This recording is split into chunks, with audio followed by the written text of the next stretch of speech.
Yan. So, may oil talaga siya. So, pagka hindi nyo kailangan ng masyadong madaming oil.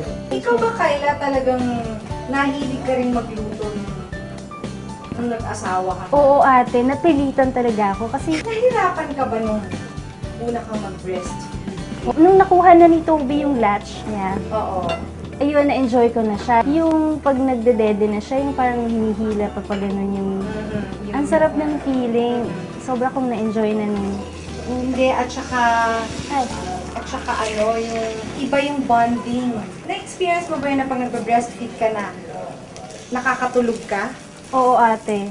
That's supposed to happen. Kasi yun yung... Sa sobrang... Parang lahat ng...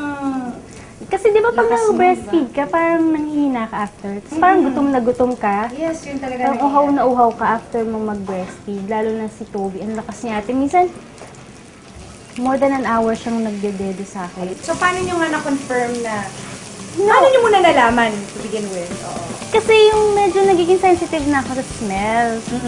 Ganon. Tapos saka excited din ako kasi syempre, nung nag-travel kami, talagang we were trying. So anyway, so na-excite ka naman pagdating Oo, nyo te. dito.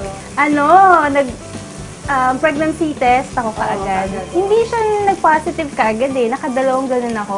Tapos, tinry na ulit namin, bumili kami ng medyo sa may bago-bagong store. Yung nag-positive na siya. So, yes, finally! Ganyan pa ako. May napaglihian ka ba na pagkain ever? Hindi ka ba humanap na, Rich, bili mo ako ng itlog na pula na itim yung itim yung pula. Di ba may mga ganon? Oh. Naalala ko, gusto ko ng banana cube. Nakakita ko doon, naglalako yung banana cube. Pinahanap ko talaga. Pinahanap mo talaga? Pabili ako ng banana cube.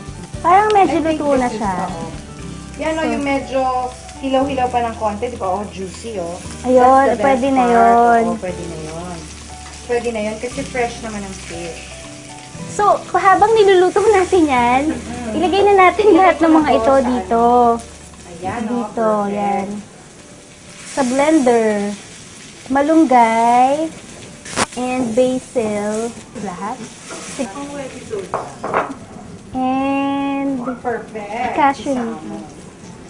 And basil. Ayan. Malunggay pesto, panalo to. Yes, ate. Lagyan natin ng very masustansya. konting salt. Yes. Ganyan. Yun. Tapos continue lang natin siyang i-blend. Yes. Hanggang maging talagang pureed siya. Ayan. May tanong pa ako isa habang pinag-iinitan mo yan. Pesto na. Okay na to, no?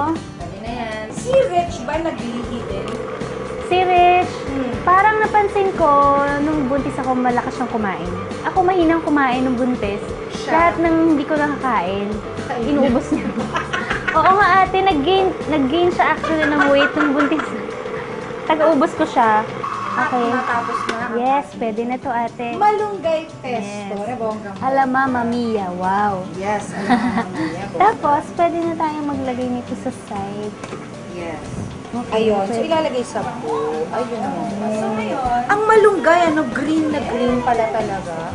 Kasi pag basil, hindi masyado eh. Ang bango! Ang bango, oo. So, ngayon, Ang sarap! Yes! Lalagay natin siya sa gilid para may yes. presentation.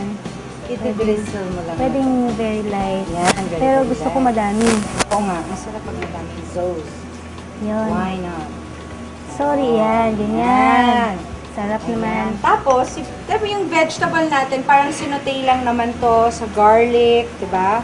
Yes, Tapos ate. salt and pepper lang. Ayun. Siyempre, tikima na. Yay! Excited! Lagyan natin ng konting garnish. Dito lang sa side. Pang pa-arte lang. Pang paarte. Wala lang. And then, And then, dahil tikima. sobrang lambot niya, Yes. Yan o hindi siya masyadong talagang lutong-luto, pero yun yung masarap.